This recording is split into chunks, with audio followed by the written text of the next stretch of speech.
What's up? It's the Food Dude, and I am about to review Starbucks cold brew at Starbucks. Swag.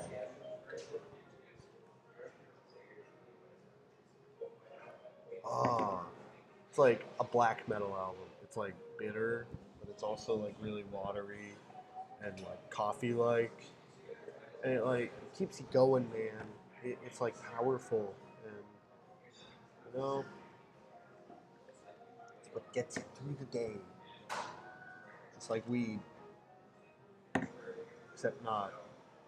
Coffee is good. See the Starbucks logo, and look at this. Look at this Starbucks travel container of liquid. It's very cool. All right.